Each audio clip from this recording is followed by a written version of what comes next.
is Babbage-Hockey. I am a 20-year-old Australian F4 race car driver. It works pretty similar to, say, an F1 schedule, for example. We have 5 rounds throughout the year. Thursday we have testing, Friday is practice, Saturday we have qualifying 1 and 2 back-to-back in the morning, followed by a race in the afternoon, and then on Sunday we have a race in the morning and a race in the afternoon. How did round 1 go? We look a bit further back and Babbage-Hockey has contact there. The phrase I like to use is swings and roundabouts. Definitely wasn't my strongest track that we have on the calendar. However, did manage to show some good pace at the end. Just an unfortunate weekend with a couple of gambles on tyre and some unfortunate incidents that happened, as well as a trip to the hospital. After round 1, being away from fans, family, sponsors and whatnot, I was very keen to hit the ground running again at Sydney, show off the pace that I know I had.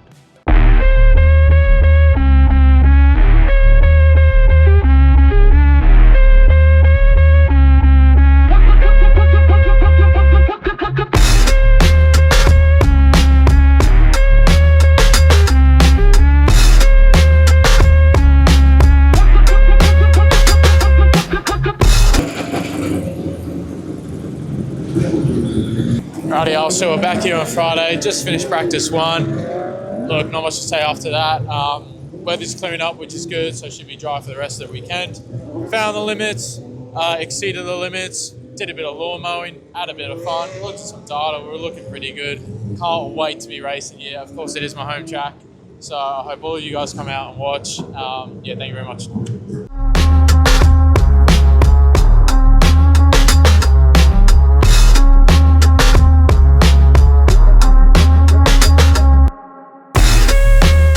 I don't really have any superstitions. I just like to keep the routine simple. And typically, the most superstitious thing that I would do is just go to the pub on a Friday night and have a chicken palmy. That always seems to cool the nerves heading into a Saturday, where probably the most pressure is on me.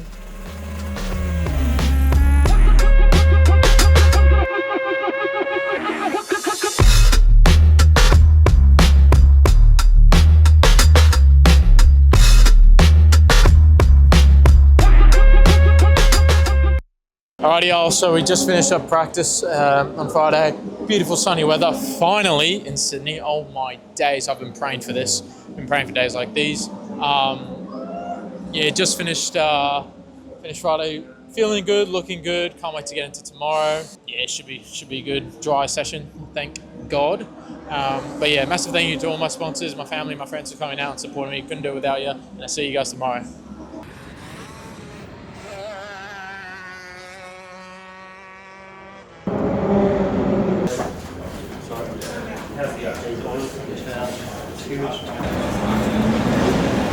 Oh, hate it. Who's going? Babbage-Hockey! Ready for the Q&A? Big time incoming! I'm so sorry.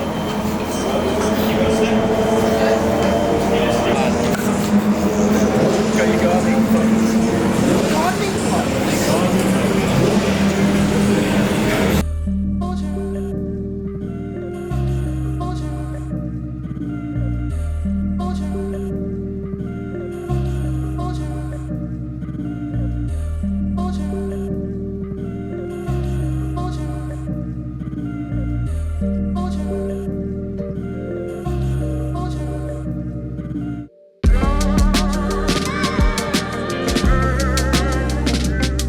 Qualifying 1, we went out all as a pack, and typically you want to stay ahead of the Gen 2s, the Gen 1s in qualifying, just because they are on the slower side. So I didn't. I just let them all past and just found some clean air, made the times work. My engineer came on the radio. He's like, "Mate, you actually qualified P3," and he used the word "actually," which I'm kind of surprised by. I don't know if he thought I had that much pace, but yeah, no. So we qualified P3 for the first session. And then I was like, all right, we came in, changed the tires over, talked a bit about strategy for 5 minutes. Then we went back out and I was like, yeah, let's just keep doing the same thing. I remember my first 6 laps or so weren't great.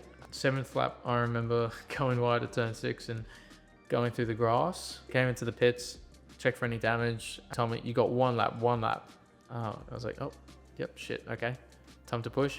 Went 3/10 faster than my first qualifying. Ended up qualifying 4th by 1/1000th of a second. Probably shouldn't have had the chips with the chicken parmy last night. Otherwise, I would have qualified third.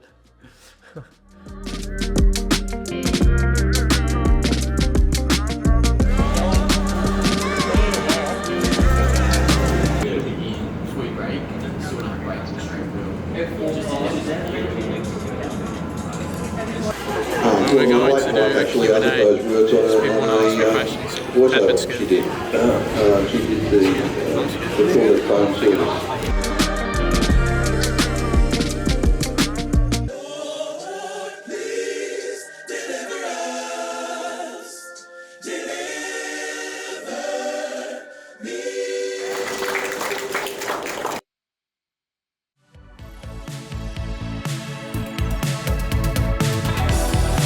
Race 1, didn't get the best of starts. Dropped down into 4th for the first couple of corners. Safety car came out. Spent about 20 minutes trying to lean behind it. Had 2 laps to go, and the safety car lights went out. Didn't get the best of restarts either. Tires just weren't warm enough. Missed out on the opportunity to reclaim 3rd because I was having to defend 4th from the guy behind me. Is what it is. Didn't do much racing. Was still feeling pretty good for Sunday.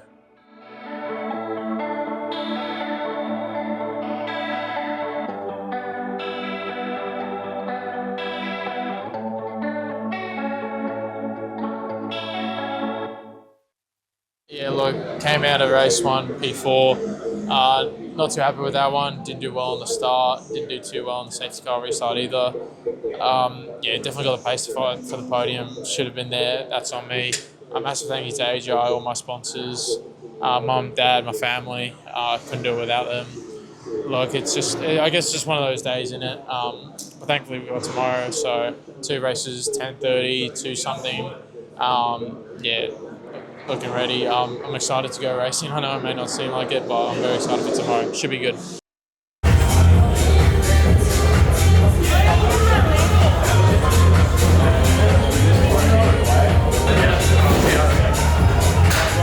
What was your plan for the beginning of the race? Race 2, just knew I had to warm my tyres up a lot. Worked on that with the driver coach that we had available on the weekend, and it's really tough as well when we go to Sydney because we only have 1 lap to warm up our tyres. We don't have the reference lap. So yeah, just knew I had to work on those tyres, work on getting them up to temp.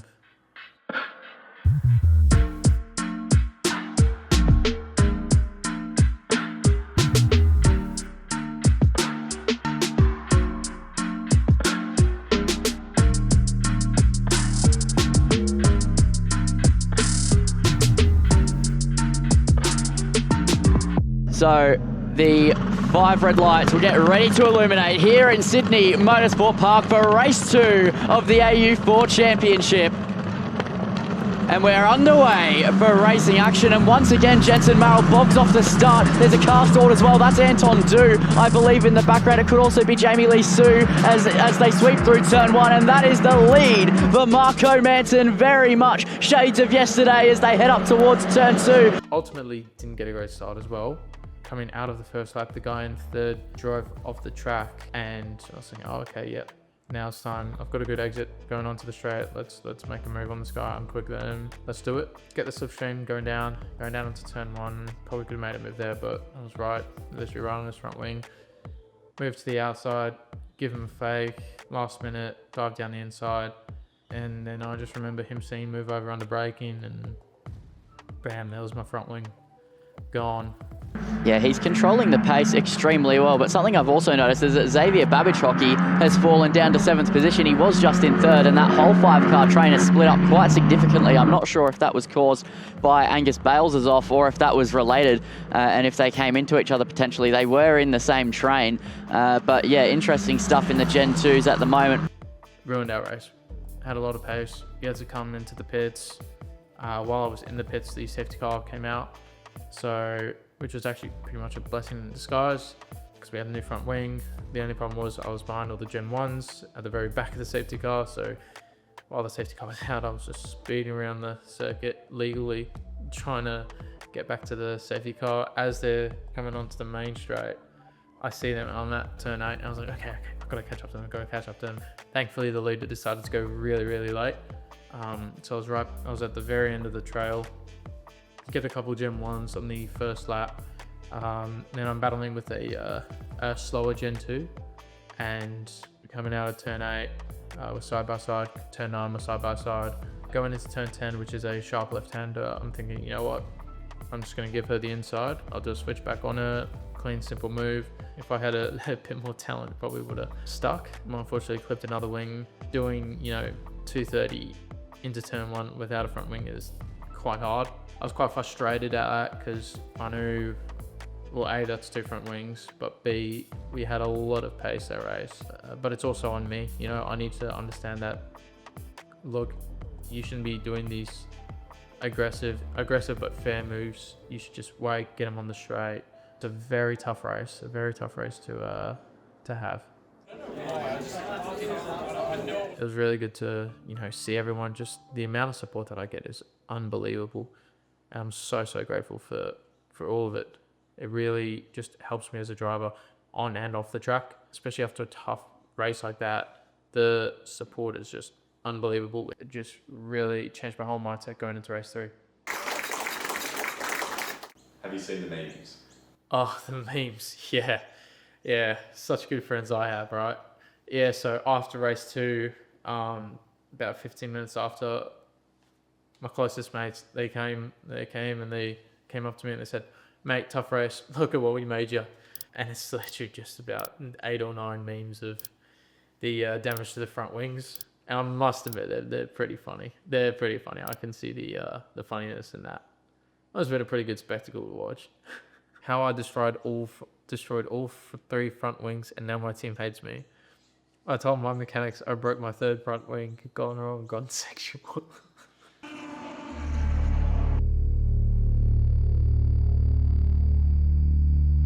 Race 3. Tough. So as the final car is now lined up, Lights go out, get a really good start. the 5 red lights will get ready to illuminate. So one last time in the AU4 Championship round 2, and we're underway for racing action. Jensen spins up his rear wheels again, not as badly, but Marco Manson is going to go through into the lead once again ahead of Jensen Merrill. Now here comes Will Beck. We go 2x2 into turn 2, 210 kilometers an hour. Guy on the outside brakes earlier than me. Around the outside of Jensen, trying to take home 2nd position on the opening lap here as they dive towards turn 2. What about Xavier Babbage-Hockey? I brake later, didn't lock up, didn't do nothing. He turns across and bam, contact. Looking to get the nose in the background. He goes up the inside. Oh, there's contact. They've collected each other. Xavier Babbage-Hockey. Not how I wanted my weekend to end. I was at fault there. Wasn't far up alongside him enough. Immediately handed a drive-through penalty, and that was race over, essentially. It's not how I like to race. I don't like to race like that. I try to avoid contact as much as possible, but yeah, just a tough weekend. In a weekend when we had a lot of pace.